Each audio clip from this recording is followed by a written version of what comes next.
South Africa Embassy in Nigeria, I'm speaking to you today that your madness has gotten to the peak. You come into Nigeria and you collect Nigerians' money without rendering any service. 4 of us were invited to South Africa for a conference that's supposed to start on 22nd of November. Now, today is 28th of November. The South Africa Embassy has kept my passport for 3 weeks. 3 good weeks. No information. I cannot see the passport. I can't see the visa. And the program is tomorrow. So you kept my passport and you think it made sense. We paid almost about 200,000 naira for VIP visa fee. And then you collected this money without rendering the service. And if you collect 200,000 naira from 2,000 Nigerians, that is 400 million naira. That is the kind of money South Africa Embassy has been collecting from Nigerians on daily basis. On daily basis, and nobody is saying anything about it. Nobody is fighting it. Nobody is asking them to stop. What the hell are you? What is South Africa? Who wants to live in South Africa? You have my passport with you. You have seen how many countries I've visited in my life. I've been to US how many times? I did not stay there. I would not stay there for more than 2 weeks. I'm back. I've been to Germany. I've been to Italy. I've been around. I would not go into another man's country and live for what when I have a country? How can I leave Nigeria and go and be living in another man's country for what? What the hell do you have there? What do you have in South Africa? That is making you treat Nigerians like this.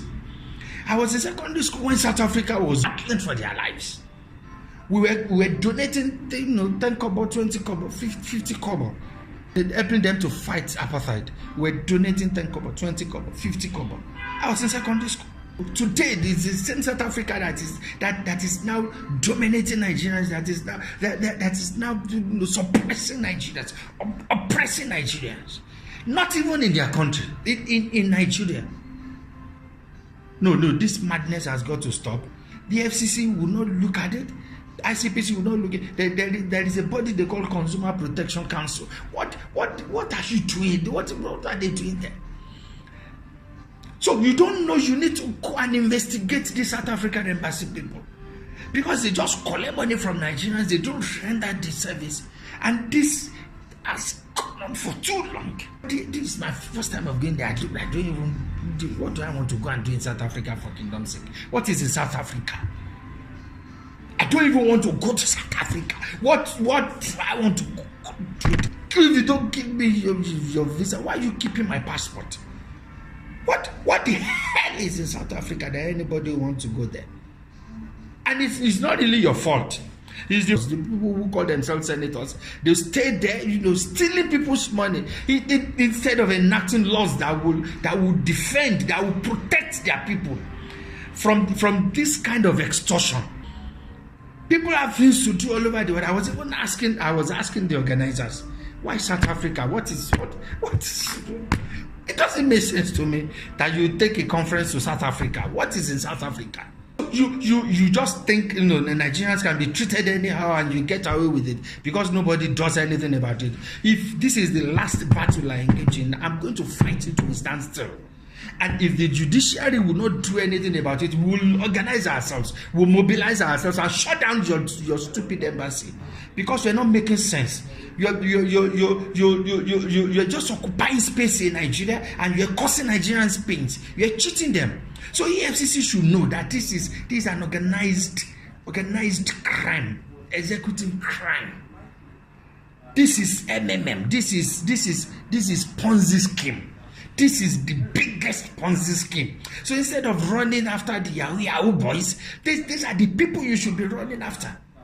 Because if they collect 200,000 naira from 2,000 people, that is 400 million naira every day. That is the kind of money South Africa Embassy is collecting in Nigeria. We protect your businesses. We're protecting MTN. We protect ShopRite. And then this is the best you can do for Nigerians. And I learned that more than 4,000 backlogs are there. More than 4,000 people have their passports. in South African embassy. If they cannot defend Nigerians, if they cannot protect Nigerians, we will protect ourselves.